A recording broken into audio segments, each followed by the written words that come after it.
नमस्कार, मैं हूं अंकित। जौनपुर लाइव में आपका स्वागत है। आज से लगभग 25 साल पहले मियाँपुर मोहल्ले के निवासी लंबू पंडित जी के घर जब किलकारी गुजी तो बेटी का जन्म हुआ था। परिवार में खुशी का माहौल था। फिर कुछ वर्ष बीता तो एक और लड़की ने जन्म लिया। अभी एक बिटिया का पालन पोषण कर ही रहे थे कि दूसरी लक्ष्मी स्वरूपा पुत्री का आगमन हो गया। फिर भी पंडित जी खुश ही थे। कुछ वर्ष और बीता, दोनों बिटिया चलने फिरने लगी तो एक और बिटिया का जन्म हुआ। गंगा जमुना सरस्वती की तरह तीनों बिटिया पंडित जी के गोद में खेलने लगी। माँ काली के अनन्य भक्त पंडित जी ने तीनों बिटिया का पालन पोषण बड़े लाड दुलार के साथ किया।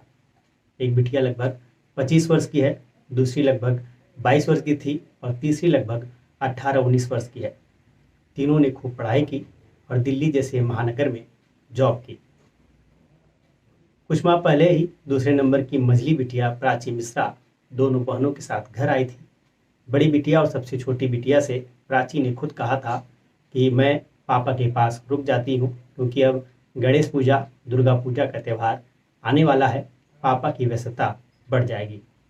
लगभग 1.5 माह से प्राची घर पर ही थी। इसी बीच उसने तारापुर कॉलोनी में एक ब्यूटी पार्लर ज्वाइन किया, जहाँ वह प्रतिदिन पार्लर सीखने जाती थी। प्रतिदिन की तरह 25 अगस्त को भी वह पार्लर गई थी और घर पर कहा था कि तीज का त्यौहार है तो उधर से पूजा का सामान लेकर लौटूंगी। जाने से पहले 25 अगस्त की सुबह पिता लंबू पंडित ने उसे जगाया और कहा कि बेटा, आज चाय नहीं बनाओगी क्या? उठ जाओ। एक ही आवाज़ में प्राची उठ गई और स्नान ध्यान करने के बाद अपने पापा के लिए चाय बना कर लेके आए। पंडित जी ये बताते हुए भावुक हो जाते हैं कि प्राची मेरा बहुत ख्याल रख रही थी। पैर में दवा लगा देती थी, पैर पैर का मसाज कर देती थी, सुबह शाम चाय बना देती थी और जब भी घर पर रहती थी तो पूछती रहती थी, पापा कुछ खाएंगे, कुछ बनाओ, कुछ लाओ। उसके मोह माया ने आज हमें झकझोर कर रख दिया। 25 अगस्त 2025 के दिन बेटी प्राची घर से निकलने से पहले वो अपने पिता के गले भी लगी थी। पहले ऐसा कभी होता नहीं था। ये संयोग ही था कि वह पिता के गले लगी। घर में शाम 5 बजे तक सब कुछ सामान चल रहा था, क्योंकि प्राची 5 बजे तक घर वापस आ जाती थी। घड़ी ने जैसे ही 5:30 बजाया तो पिता लंबू पंडित परेशान होने लगे। उन्हें अचानक से घबराहट होने लगी। उन्होंने फौरन प्राची को फ़ोन लगाया, लेकिन फ़ोन नहीं लगा और स्विच ऑफ बताने लगा। थोड़ा देर और इंतजार करने के बाद जब प्राची वापस घर नहीं आई तो परिजन व्याकुल हो गए। लंबू पंडित जी घर से निकले और उसकी तलाश में तारापुर कॉलोनी की तरफ गया।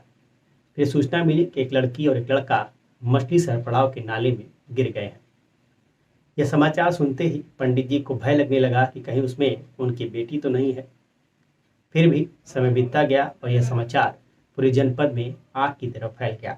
एक लड़की खुले मैनहोल में गिर गई है और उसे बचाने में एक लड़का भी उस मैनहोल में चला गया। इतना ही नहीं, इन दोनों को बचाने के प्रयास में एक रिक्शे वाले की भी जान चली गई।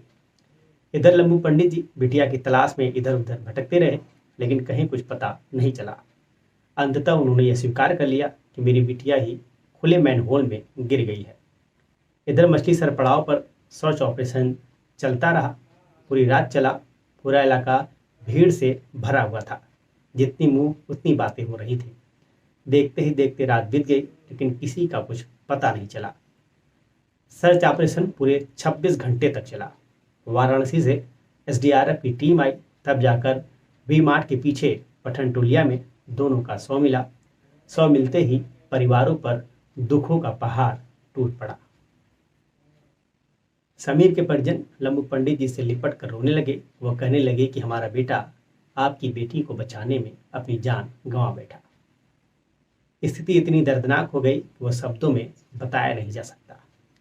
रात 8 बजे लंबू पंडित जी के परिवार को प्राची की बॉडी मिली। इसके बाद शव को लेकर पहले जिला अस्पताल गए, फिर वहां से पोस्टमार्टम हाउस ले गए। करीब रात के 12 बजे के बाद प्राची का शव परिजनों को मिला। प्रशासन कह रहा था कि रामघाट पर अंतिम संस्कार कर दीजिए, लेकिन परिवार ने कहा पहले शव लेकर हम घर यानी मियाँपुर जाएंगे। करीब 12:30 बजे शव लेकर परिजन मियाँपुर पहुँचे। बड़ी बिटिया प्राची कह रही थी कि जब मरने जीने की कभी बातें होती थी तो प्राची कहती थी कि हमें वाराणसी में ले जाकर जलाना। दोनों बहनें जिद करने लगी कि प्राची की अंतिम इच्छा पूरी की जाए। हालांकि पुलिस प्रशासन ने दोनों बहनों को समझाया। वाराणसी में इन दिनों बाढ़ आई है, इनका अंतिम संस्कार रामघाट पर ही करिए। पिता लंबू पंडित जी ने भी कहा कि अब तक पूर्वजों का अंतिम संस्कार भी रामघाट पर ही किया गया है। समझाने बुझाने पर दोनों बहनें मान गई। रात करीब 2 बजे अंतिम संस्कार रामघाट पर किया गया।